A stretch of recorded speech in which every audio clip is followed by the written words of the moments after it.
Of age drama മൂവിയാണ് bad girl എന്ന് പറയുന്ന ഈ ഒരു 2-3 മാസം മുന്നേ ഇറങ്ങിയ ഈ ഒരു തമിഴ് സിനിമ ഡയറക്റ്റ് ചെയ്തിരിക്കുന്നത് വർഷ ഭരത് എന്ന് പറയുന്ന ഒരു ലേഡി ഡയറക്ടറാണ്. ഈ ഒരു സിനിമ കണ്ടുകൊണ്ടിരിക്കുമ്പോഴേ മനസ്സിലാവും ഈ ഒരു സിനിമ ഡയറക്റ്റ് ചെയ്തിരിക്കുന്ന ഒരു ലേഡി ഡയറക്ടറാണെന്ന്. കാരണം ഇത്രയും ആ ഒരു ഗേൾസിൻ്റെ മനസ്സിലുള്ള ആ ഒരു ഫീലിങ്സ്, ഈ ഒരു എൻ്റെ അഞ്ജലി ശിവരാമൻ്റെ ക്യാരക്ടർ ഷേപ്പ് ചെയ്തിരിക്കുന്ന ആ ഒരു രീതിയാണെങ്കിലും, ആ ഒരു കോൺഫ്ലിക്ട്സ് ആണെങ്കിലും, ആ ഒരു ഇന്നർ സ്ട്രഗിൾസ് ആണെങ്കിലും, പോകുന്ന ആ ഒരു സിറ്റുവേഷൻസ് ആണെങ്കിലും എല്ലാം തന്നെ ആ ഒരു പോർട്രേ ചെയ്യണമെങ്കിൽ അത് കൂടുതലും ഒരു ലേഡി ഡയറക്ടറിന് മാത്രമേ സാധിക്കൂ.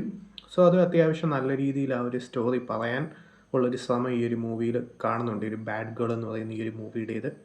അതിന് കൂടെ തന്നെ ഈ ഒരു ഗേൾസ് അവർ വളർന്നു വരുന്ന സമയത്തുണ്ടാകുന്ന പ്രശ്നങ്ങൾ, ആ ഒരു സൊസൈറ്റി, അവർ നേരിടുന്ന പീപ്പിൾ, അങ്ങനെ പല പല സംഭവങ്ങൾ ഫേസ് ചെയ്ത് അവരെങ്ങനെയാണ് മുന്നോട്ട് വരുന്നത്, അങ്ങനെയുള്ള പല പല സംഭവങ്ങൾ, എന്തുകൊണ്ടാണ് ഒരു ബാഡ് ഗേൾ അല്ലെങ്കിൽ ഒരു ഗുഡ് ഗേൾ എന്ന് പറയുന്ന ആ ഒരു സൊസൈറ്റി സെറ്റ് ചെയ്ത് വെച്ചിരിക്കുന്നത് എന്തുകൊണ്ടാണ് എന്ന് വളരെ വ്യക്തമായി പറയുന്ന ഒരു മൂവിയാണ്.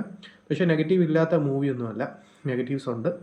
കാരണം എന്താണെന്ന് വെച്ചാൽ ഇതിൽ ഒരു സെക്കൻഡ് ഹാഫ് ഒക്കെ ആകുമ്പോൾ കുറച്ച് കൂടുതൽ ഡ്രാമയായി പോകുന്നുണ്ട്. സോ ഇതെങ്ങോട്ടാണ് പോകുന്നത് എന്നുള്ളൊരു സംശയം ഓഡിയൻസിന് തോന്നും.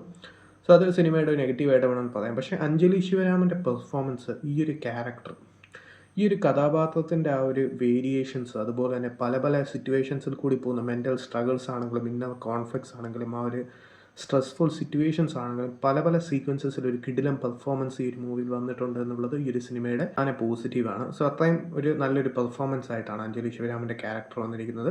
ഒരു പരിധി കൂടുതലും ഡയറക്ഷനും മേക്കിംഗ് ഡിപ്പാർട്ട്മെൻറ്റും അത്യാവശ്യം വർക്കൗട്ട് ആയിട്ടുണ്ട് എന്നുള്ളത് ഈ ഒരു സിനിമയുടെ വേറൊരു പ്രത്യേകതയാണ്.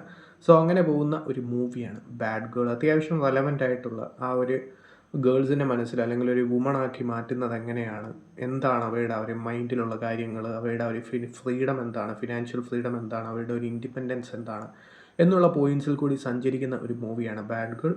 അത്യാവശ്യം എനിക്ക് വർക്കൗട്ട് ആയിട്ടുള്ള, അല്ലെങ്കിൽ നമ്മൾ കണ്ടിട്ടുള്ള, നമ്മൾ പരിചയപ്പെട്ടിട്ടുള്ള ആ ഒരു ഗേൾസുമായിട്ട് റിലേറ്റ് ചെയ്യാൻ പറ്റിയാൽ നമുക്ക് വർക്കൗട്ട് ആവുന്ന രീതിയിലുള്ള ഒരു മൂവിയാണ് ബാഡ് ഗേൾ.